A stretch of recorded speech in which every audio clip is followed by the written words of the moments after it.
6 வயசுல என்னை கொண்டு போய் விட்டாங்க எங்கள் மாமா. எங்கள் அம்மா இறந்துட்டாங்கன்றதுனால. அம்மா இறந்தவுடனே சொந்தக்காரங்க எல்லாம் சேர்ந்து வேணானே எழுதி கொடுத்துட்டு போயிட்டாங்க. நானும் எங்கள் அக்காவும் 2 பேரையும் கூப்பிட்டு வந்து ஹாஸ்டலில் விட்டோன்னே அங்கே எங்களுக்கு வந்து மம்மி தான் எங்களுக்கு எல்லாமே பார்த்துக்கிட்டாங்க. சின்ன வயசுலேருந்தே இந்த செகண்ட் சாட்டர்டே வந்தால் பேரண்ட்ஸ் எல்லாருக்கும் வருவாங்க. எனக்கும் எங்கள் அக்காவுக்கு மட்டும் யாரும் வரமாட்டாங்க. அந்த டைம்லலாம் ஒரு ஏக்கமாக இருக்கும், ஏன் நம்மளை மட்டும் யாரும் பார்க்க வர மாட்டாங்க. மம்மியோட பொண்ணுங்க 2 பேரும் தான் சேர்ந்து எங்களுக்கு வந்து அலைன்ஸ் பார்க்க ஆரம்பித்தாங்க. எங்கள் அக்காங்க 2 பேரும் சொல்லி கொடுத்துட்டாங்க, எந்த வீட்டுக்கு போனாலும் நம்ம ஃபஸ்ட்டு மாமியாரை கவர் பண்ணிக்கணும். அவங்க வந்து அவங்கள நம்ம அம்மான்னு கூப்பிட்டுட்டோம்னா எல்லாமே முடிஞ்சிச்சு. அந்த வீட்டில் வந்து நீ தான் ஒரு பொண்ணு அப்படின்றத நான் வந்து தெளிவாக சொல்லி கொடுத்துட்டாங்க அவங்க. இப்போ நாங்கள் குடும்பமாக சமாதானமாக சந்தோஷமாக இருக்கோம். நீ தாண்டா புள்ள.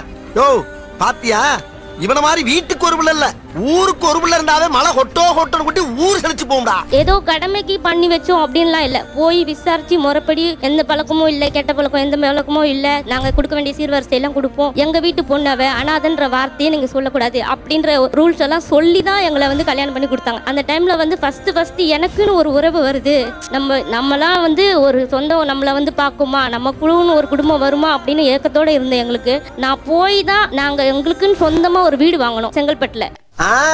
இது புள்ள.